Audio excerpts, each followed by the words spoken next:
Hello YouTube family, welcome है आपका फिर से मेरे एक और रिएक्शन वीडियो पर। और ये वीडियो आज मैं शाम को बना रही हूँ क्योंकि मैंने शाम को ही ये वीडियो देखा है सौरभ जोशी का, जहाँ वो फिर से बेंगलोर और कहाँ कहाँ से अवार्ड अवार्ड कहीं फंक्शन था, प्रमोशन चल रहे हैं, ये सब चल रहे हैं ना, तो उनको बेस्ट अवार्ड मिला है ब्लॉगिंग में भी। तो वो सब लेके वो आज अपने घर पहुंचे हैं। वो वाले ब्लॉग की मैं बात करी, हो सकता है ये ब्लॉग मेरा कल आए क्योंकि आज 24 तारीख है। मैं आज के ब्लॉग के ऊपर बात कर रही हूँ। हो सकता है ये अब शाम हो जाएगी ब्लॉग एडिट करते समय, पोस्ट में फिर वो सब डिस्क्रिप्शन सब में लेट हो जाता है, तो मैं कल ही डालूंगी इसको, मतलब 25 तारीख को डालूंगी। तो मैं बात कर लूँ, ये लोग जब निकल रहे थे एयरपोर्ट के लिए, तब निकलते टाइम उन्होंने अवंतिका से एक बात पूछा कि कैसी लग रही है तुमको ये वाली लाइफ। ये वाली लाइफ मतलब ये भाग दौड़ वाली लाइफ, या जो जैसे जब से इनकी शादी हुई है ये लोग कहीं ना कहीं जा ही रहे हैं। मेरे बाल हेयर बैंड की वजह से, तो जब से ये लोग आए हैं ना, मतलब शादी हुई है, दुबई से आए हैं, वहाँ से आने के बाद फिर दिल्ली, फिर वो बॉम्बे में गए थे कपिल शर्मा के मूवी के प्रीमियर पे। तो सच में इनकी लाइफ बहुत भागा दौड़ी वाली लग रही है। तो जब उन्होंने पूछा कि तुम्हें ये लाइफ कैसी लग रही है, घर में रहने से क्या, सोते रहो या बैठे रहो, तुम्हें वो लाइफ पसंद है कि ये, तो उनकी वाइफ ने भी बोल दिया हाँ हाँ यही वाली लाइफ पसंद है। फिर ये गए एयरपोर्ट से आने के बाद, जब ये अपने पहुँच गए तो इन्होंने, हाँ, एयरपोर्ट पे परफ्यूम खरीदा था। सबको लगा शायद अपने लिए खरीद रहे हैं, पर वो इनके लिए नहीं था, वो था पीयूष के लिए। घर आए और इनकी वाइफ भी आजकल ब्लॉगिंग करने लगी है। देखा होगा उस छोटे बच्चे के मुंह पे हाथ रख के चॉकलेट दी थी या कुछ दिया था, ब्रेफर टाइप का कुछ दिया था, जो वो बोल रही थी कि कुनाली से मैं छुपा लूँगी।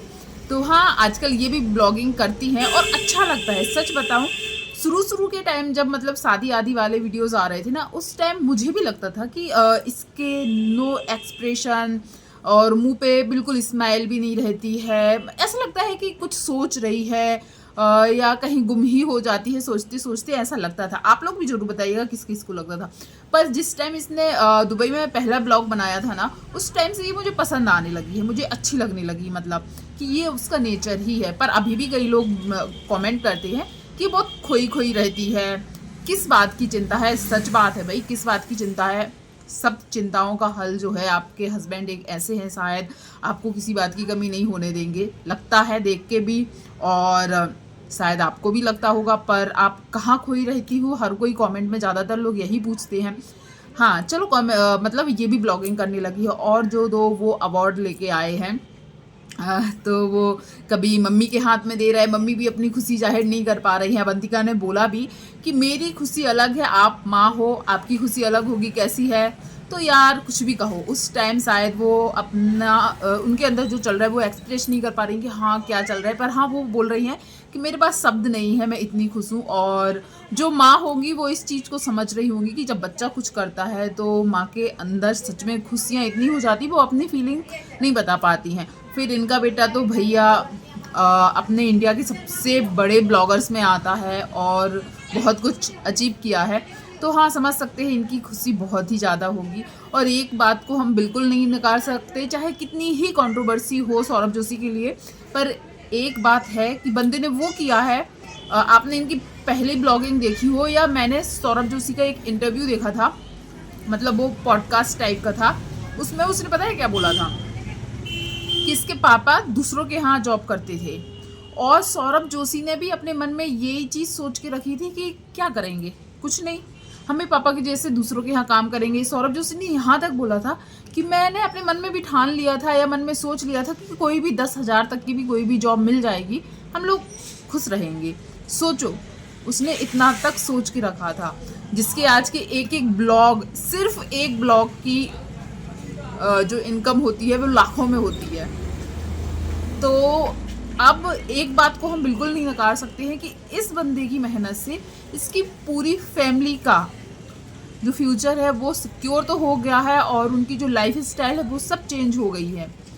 तो ये बात मानेंगे कि सिर्फ इसके वजह से इसकी पूरी फैमिली के अच्छे दिन आए हैं। और इसको हम चाहे कितनी कंट्रोवर्सी कर लें, चाहे उसके एक्सप्रेशन को लेके, उसके बात करने के तरीक़ों लेके, या उसको कुछ भी बोलें, बहुत सारे लोग सौरभ जोशी के लिए नेगेटिव वीडियो बनाते हैं, पर एक बात माननी पड़ेगी कि उसने अपनी फैमिली के लिए जो किया है वो बहुत कम लोग कर पाते हैं। अब चाहे आप उसे लक बोलो, लक भी नहीं बोलना चाहिए कि बिना मेहनत के लक भी साथ नहीं देता है, मेरा ऐसा मानना है।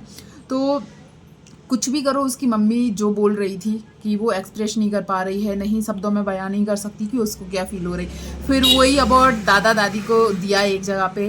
उनके दादा दादी बहुत अच्छे लगते हैं। मैं इनके क्या, मुझे हर किसी के, जैसे हम लोगों ने अपने दादा दादी का प्यार नहीं देखा, नाना नानी का प्यार भी नहीं देखा, क्योंकि दादा दादी नाना नानी दूर रहते थे। हम लोग जैसे रिश्तेदारों से मिलते हैं ऐसे मिले हम लोग, और फिर बहुत जल्दी वो लोग हम लोगों को छोड़कर चले गए, तो कभी नहीं मिले।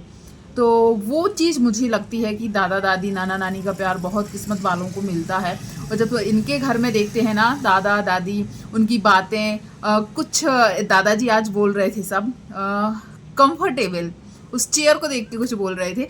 सौरभ ने उस चीज़ को 3-4 बार बुलवाया दादाजी से, और दादाजी ने बोला भी, बहुत अच्छे से बोला। हाँ, तो उनकी बातें अच्छी लगती हैं। और जो दोनों अवार्ड दादा दादी को एक एक दिए, तो वो उन लोगों के फेस पर, या मुझे ऐसा लगा कि वो लोग भी इमोशनल हो रहे थे शायद, वो चीज़ें भी अच्छी लगती। आप लोग भी बताइएगा, बहुत कम लोग होंगे जिनको वो चीज़ अच्छी नहीं लगती होंगी। हाँ, पर अच्छी लगती हैं, तो मैंने भी वो चीज़ देखी। और कुनाली को देखा आपने, वो कैसे अबॉर्ट करना, वो नींबू खाना, फिर वो मुंह बनाना, और फिर बोलता है खट्टा तो नहीं है, पर ब्लॉग के लिए बोलना पड़ता है। देखो, बच्चे बच्चे ही होते हैं और उनके मुंह से सच्चाई निकल ही जाती है। तो कुनाली पीयूष का वो परफ्यूम देखकर मतलब उसके एक्सप्रेशन या वो सॉक्ड होना, सब कुछ अच्छा लगता है। और रही बात इन लोगों की बॉन्डिंग की, तो अब थोड़ी देखने मिल रही है, और मुझे अब इनके ब्लॉग अच्छे लगते हैं। मैं सच बताऊँ ना, मैं सौरभ जोशी की ब्लॉग मुश्किल है, मैंने अभी तक के 3 साल मेरे होने लगे चैनल को, मैंने मुश्किल से 3-4 बार ही देखे हों। तो पर जब से इनकी शादी हुई है, मैं आदत हो गई है, मतलब अब मैं इनके ब्लॉग भी देखने लगी हूँ, अच्छे भी लगने लगे हैं। और ख़ास करके इनकी वाइफ के एक्सप्रेशन, वो क्या बोल रही है, वो सब चीज़ें देखने में अच्छा लगता है। एक चीज़ और, हाँ, आंटी जी का शायद ऑपरेशन होना है, तो वो बोल रही थी हम लोग इतने दिन से वेट कर रहे थे शादी हो जाए, मतलब सौरभ की और अवंतिका की शादी हो जाए, शादी हो जाए। शादी हो गई। देखो, मम्मी लोग ऐसे ही होती हैं। अब वो बोल रही, सौरभ ने जैसे ही बोला कि डेट ले लें, डॉक्टर से बात कर ले, तो बोलते नहीं नहीं, कुनाली का बर्थडे है। फिर सौरभ और अवंतिका ने बोला कि फिर तो न्यू ईयर आ जाएगा, तो बोलते नहीं नहीं, अब 3-4 दिन बचे हैं, उसका बर्थडे हो जाने दो। तो आंटी जी, शादी हो गई है, अब बर्थडे के चक्कर में आप रहोगे तो फिर हो सकता है आपके बेटे या बहू को न्यू ईयर पर कहीं का प्रमोशन या कोई ट्रिप फिर प्लान हो जाए, तो आपका रह ना जाए। तो अब आप भी अपनी सेहत पर ध्यान दीजिए। और ऑपरेशन जो है, आपको जो भी तकलीफ़ है, मुझे लगा उनको घुटने को लेकर है, क्योंकि शादी में भी हम लोगों ने 1-2 जगह सुना था जहाँ वो डांस कर रही थी कि घुटने में दर्द है तो क्यों डांस करना है। तो उनका ऑपरेशन होना है, और आज के टाइटल में भी उन्होंने यही लिखा था कि मम्मी के ऑपरेशन करवाना है, ऐसा कुछ टाइटल लिखा था। अब आप ज़रूर बताइएगा कि सौरभ की और सौरभ की वाइफ जो है, इनकी बॉन्डिंग या इनके बीच की जो केमिस्ट्री है, अब आपको कैसी लग रही है। देखो, धीरे धीरे करके आ जाएगी। और इनके वीडियोस पहले से अच्छे मुझे लगने लगे हैं, लेकिन बहुत सारे लोग हैं अब इनके व्यूज़, मतलब जिस तरीके से अभी आ रहे थे उस अकॉर्डिंग, अभी 2 दिन की मैं ब्लॉग देख रही हूँ, अभी पूरे दिन में 3 मिलियन ही हुए हैं। जबकि अभी जब शादी के टाइम के वीडियो या वो थे, तो इनके वीडियो भैया 1-1 घंटे में 4-4, 5-5 मिलियन चले जाते थे। 1 घंटा बोल रही हूँ मैं, और पूरे दिन में 3 मिलियन हुए हैं। तो हाँ, अब बहुत सारे लोग शायद नहीं देख रहे हैं, क्योंकि इनके जिसके 38 मिलियन सब्सक्राइबर हैं, और यदि 1, 2, 3 मिलियन आए तो बहुत हो जाता है ना, इतने सारे लोगों ने सब्सक्राइब करके रखा है। पर वीडियोस मुझे अच्छी लगी। और रही इन लोगों के बीच, हाँ, कई लोग बोल रहे हैं, हाँ, इन्होंने एक चीज़ बोली है, गाड़ी पे खर्चा, आपने सुना होगा, इनकी गाड़ी की सर्विसिंग हुई है, सर्विस हुआ है, और क्या क्या चीज़ हुई है, उसमें 2,70,000 कुछ खर्चा बता रहे हैं। तो वो गाड़ी का जो खर्चा बताया है, तो इससे कई लोगों ने कमेंट किए हैं कि सौरभ जोशी ने अपनी मानसिक गरीबी को दर्शा ही दिया। मतलब वैसे तो उनके पास बहुत पैसे हैं, पर वो हर चीज़ में जो पैसा दिखा देते ना, जैसे होटल में रुके थे दुबई में, तो 1 दिन का कितना लगता है, ये कितने का है, ये कितने का है, वो बता दे रहे थे ना। जैसे बैग का भी आपने देखा होगा, 7.5 लाख बताया था, फिर उन्होंने शायद 3-4 लाख वाला ख़रीदा था। तो वो प्राइस जो बता देते हैं तो उस पर कई लोग कमेंट करते हैं। और रही बात, उन्होंने ये भी बोला कि देखो, आपने यदि इतनी महंगी महंगी गाड़ियाँ रखी, मैं अपने पर्सनल बोलूँगी कि महंगी महंगी यदि आपने गाड़ियाँ रखी हैं तो उनको मेंटेन करने के लिए आपको इतना खर्चा तो करना ही पड़ता होगा। और रही बात, आपके तो एक एक प्रमोशन से ही आपकी इतनी सारी फीस आ जाती होगी। ब्लॉगिंग का इन्होंने खुद एक जहाँ तक मुझे पता है, जिस लड़की की अभी कंट्रोवर्सी हुई थी ना अभी कुछ दिन पहले, उनके इंटरव्यू में बोला था इन्होंने कि इनकी एक ब्लॉगिंग मतलब एक दिन के ब्लॉग से इतनी इनकम हो जाती है कि कौन सी थार वाली गाड़ी का नाम लिया था, थार भी बहुत अलग अलग आती ना, तो एक थार का नाम लिया था, मतलब एक थार मुझे लगता है 18-20 लाख से कम की नहीं आती है, क्योंकि 18-20 लाख ही मैंने सुना है। तो उस गाड़ी को खरीद सकते हैं एक ब्लॉग से, एक दिन के ब्लॉग से। तो यार, यदि आप अपनी गाड़ी पे एक दिन में, एक बार में, मतलब 2 लाख कितना बताया, इतना खर्च कर देते हो तो शायद नहीं दिखाना चाहिए, क्योंकि आपको लग रहा है कि आप अपनी फीलिंग बता रहे हो, पर कई लोगों को यही लगता है कि आप अपने लोगों को पैसे दिखा रहे हो, या फिर आप लोगों के अकॉर्डिंग, क्योंकि आप लोग तो रिच लोगों में आते हो, तो वो चीज़ दिखा के आप अपनी इमेज खराब कर लेते हो। सॉरी, वही किसी ने कमेंट कर दिया कि ये पैसे इनके पास जरूर हैं पर मानसिक रूप से ये अभी भी गरीब दिख रहे हैं, या अपनी गरीबी दिखा रहे हैं ऑडियंस को।